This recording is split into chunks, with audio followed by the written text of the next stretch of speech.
안녕하세요. 오늘 저희와 함께 깊이 살펴볼 자료는요. 뉴저지 찬양교회 노승환 목사님의 설교입니다. 측량 시리즈 두 번째 메시지인데요. 요한복음 1장 9절에서 14절 말씀을 중심으로 영광이라는 단어, 이게 참 익숙하잖아요. 이 단어의 진짜 깊은 의미를 좀 파헤쳐 보려고 합니다. 네, 맞아요. 우리가 일상에서 혹은 교회 안에서도 자주 쓰는 영광이라는 말이 성경, 특히 예수님의 삶과 죽음을 통해서는 어떤 의미, 어떤 무게감을 갖는지 살펴보는 거죠. 그렇죠. 그리고 그 의미가 오늘을 살아가는 당신에게 당신의 삶에 어떤 실제적인 의미를 던져주는지 함께 좀 생각해보는 시간이 될 것 같아요. 네, 좋습니다. 아주 흥미로운 탐구가 될 것 같은데요.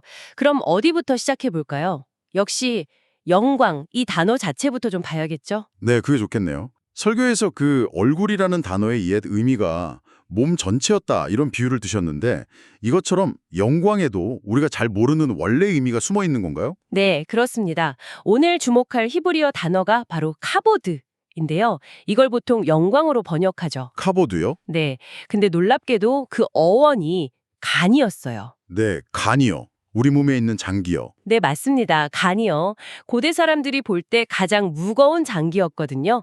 그래서 여기서 무거움, 중량감 이런 의미가 먼저 나왔어요. 아, 무거움. 그래서 무게감이군요. 그렇죠.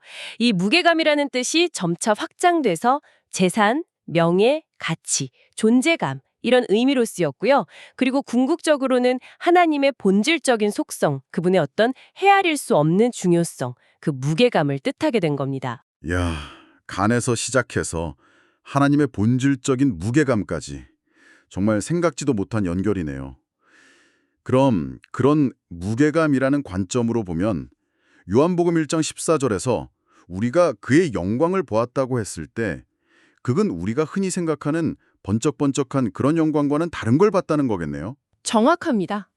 사실 예수님의 삶을 보면 가난하게 태어나시고 평범하게 자라시고 사역도 짧았고 결국엔 십자가에서 처형당하시고 세상 기준으로는 영광과는 거리가 멀어 보이잖아요. 네, 바로 그 지점이 이 설교의 아주 중요한 통찰이에요.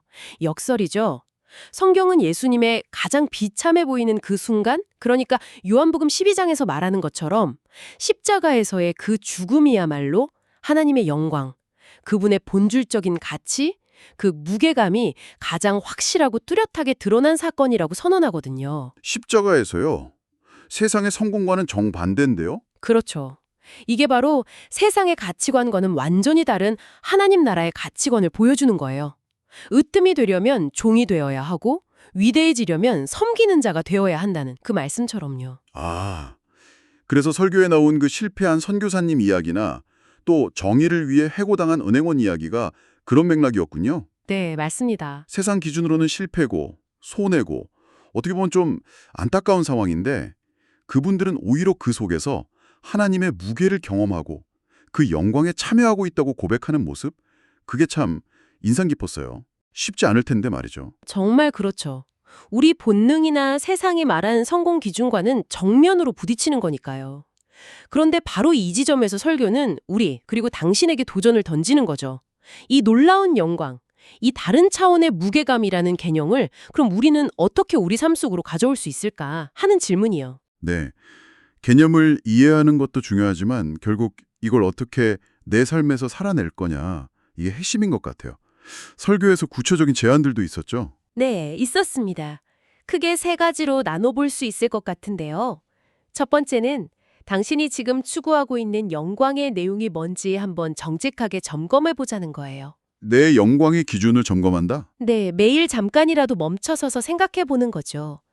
내가 정말 가치를 두는 것, 내 삶에 무게를 두는 것이 과연 세상적인 성공, 다른 사람들의 인정, 내 편안함인가? 아니면 하나님의 성품, 그분의 뜻인가 하고요. 내 삶의 무게중심이 어디에 있는지 솔직하게 들여다보는 작업이죠. 단순히 점검하는 걸 넘어서 그럼 실제 삶에서 하나님의 무게감을 인정한다는 건 구체적으로 어떤 모습일까요? 그게 바로 두 번째 제안하고 연결되는데요. 중요한 결정을 내릴 때 있죠. 그때 하나님의 뜻과 기준이 나의 개인적인 이익이나 편의보다 더 큰 무게를 가지도록 의식적으로 선택하는 거예요. 아, 선택의 순간에요? 네. 내 안정감이나 내 가치관, 내 정체성의 기반을 정말 어디에 두고 있는지 스스로에게 묻는 거죠. 만약 하나님 말고 다른 것, 뭐 성공이나 평판, 돈 같은 게 내 삶의 궁극적인 무게를 차지하고 있다면 설교에서 지적했듯이 그게 바로 우상일 수 있다는 거예요. 결국 내 삶의 무게중심을 어디에 두느냐의 문제군요.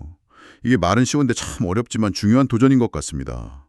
그럼 마지막 세 번째는 뭐였죠? 세 번째는 이 역설적인 영광에 직접 참여해 보자는 거예요. 용기를 내서요. 참여한다고요? 어떻게? 뭐 거창한 게 아니죠. 늘 괜찮나요? 일상에서 아주 작은 선택들을 통해서 할 수 있다는 거죠. 예를 들면 내가 인정받고 싶은 욕구보다 다른 사람을 섬기는 걸 한번 택해 본다거나 경쟁에서 꼭 이기려는 마음 대신에 양보하고 격려하는 쪽을 선택하는 거예요. 아, 그런 작은 실천들이요. 네. 때로는 정의를 위해서 작은 손해를 감수할 수도 있고 진실을 말하기 위해 불편함을 선택할 수도 있겠죠. 또 사랑을 표현하기 위해서 내 시간이나 에너지를 기꺼이 내어주는 그런 용기, 이런 것들이 바로 예수님의 십자가 영광에 동참하는 구체적인 삶의 모습이라고 설교는 이야기하고 있습니다. 네, 오늘 우리는 영광이라는 단어가 원래 무게감이라는 의미를 가졌다는 것부터 시작해서 그것이 세상 기준과는 다른 십자가를 통해 드러난 역설적인 영광이라는 점을 살펴봤습니다. 진짜 영광이라는 건 화려한 성공이나 성취가 아니라 하나님의 존재 자체와 그분의 가치 기준에 우리 삶의 무게중심을 두는 것, 거기에 있다는 걸 다시 한번 생각하게 되네요. 네.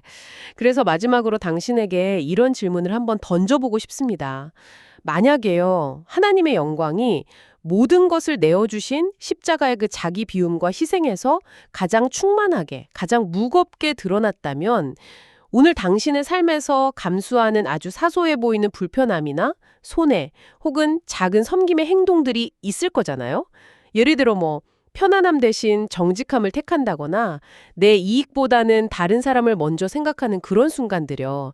그런 작은 선택들이 당신의 삶에 어쩌면 예상치 못한 무게감과 깊이를 더해주고 있는 건 아닐까요?